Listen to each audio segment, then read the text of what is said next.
ஒரு கைப்பிடி தேங்காய் போட்டுக்கலாம். கைப்பிடி தேங்காய், காரத்துக்கு ஏற்ற மாதிரி நான் ஒரு 5 காஞ்ச மிளகாய், ஒரு ஸ்பூனு ஜீரகம் சேர்த்துக்கிறேன். ஜீரகம், காஞ்ச மிளகாய், தேங்காய் சேர்த்து நம்ம அதை அரைச்சி கொண்டு வந்துடலாம். ஒரு 2 தக்காளி பழத்தை எடுத்து நல்லா அரைச்சி வச்சிருக்கிறேன். தேங்காய் பேஸ்ட்டு நம்ம அரைச்சி வச்சுட்டோம். ஒரு 2 டேபிள் ஸ்பூன் அளவுக்கு நெய் சேர்த்துக்கலாம். ஒரு 3 டேபிள் ஸ்பூன் அளவுக்கு எண்ணெய் சேர்த்துக்கலாம். எண்ணெய் சேர்த்துட்டு நம்ம ஒரு ஸ்பூன் ஜீரகம் போட்டு தாளிச்சிக்கலாம். கருவேப்பிலை சேர்த்துக்கலாம். காஞ்ச மிளகாய் சேர்த்துக்கலாம். பொடியாக நறுக்கி வச்ச ஒரு வெங்காயத்தை சேர்த்துப்போம். ஒரு மீடியம் சைஸ் வெங்காயத்தை சேர்த்து நம்ம அழகாக வதக்கிக்கலாம். நான் போட்ட வெங்காயம் அப்படியே புன்னீரமாக அழகாக வதங்கிடுச்சு. நம்ம அரைச்சி வச்சிருந்த தக்காளி பேஸ்ட் அரைச்சி சேர்க்கணும்னா நல்லா டேஸ்ட்டாக அரைச்சிட்டா தக்காளி பழம் நல்லாயிருக்கும். நீங்கள் தக்காளி பழத்தில் அரைச்சி சேர்த்துக்கலாம். இல்லை அதோட தோலை சுடுதண்ணில் போட்டுட்டு அதை எடுத்துகிட்டு அப்படியே கூட போட்டு நீங்கள் செய்யலாம். நல்லா அழகாக வதங்குது. கீரை ஆட் பண்ணிக்கிறேன்.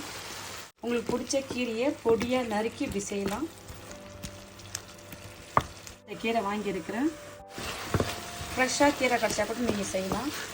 இதுமாதிரி ரெடிமேடாக கீரை இருக்கும், அதுவும் செய்யலாம். அழகாக இதை போட்டு நம்ம இதை வதக்கி எடுத்துக்கலாம். வதங்கிடுது. நல்லா அழகாக இது வதங்கி வருது. நம்ம அரைச்செல்லாம் அந்த பேஸ்ட்டு தேங்காய், சீரகம், காஞ்ச மிளகாய் இதெல்லாம் ஆட் பண்ணிக்கலாம். போட்டுட்டு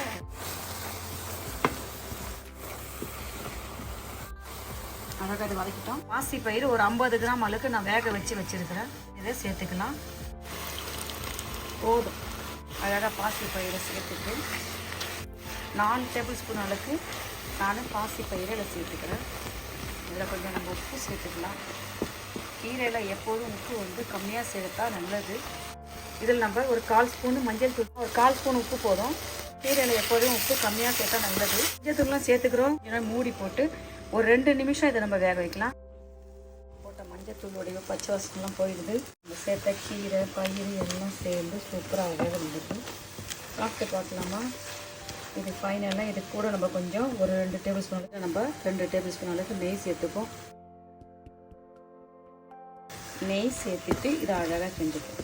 பாருங்கள் என்ன அழகாக பயிறு, கீரை, நெய், தேங்காயெல்லாம் சேர்ந்து ஒரு சூப்பரான நம்ம ஆரோக்கியமான ஒரு கீரை மசியல் செஞ்சுட்டோம். சாப்பிட்டு பார்க்கலாமா? நமக்கு ரொம்ப ஹெல்த்தியான பொருள் கீரை.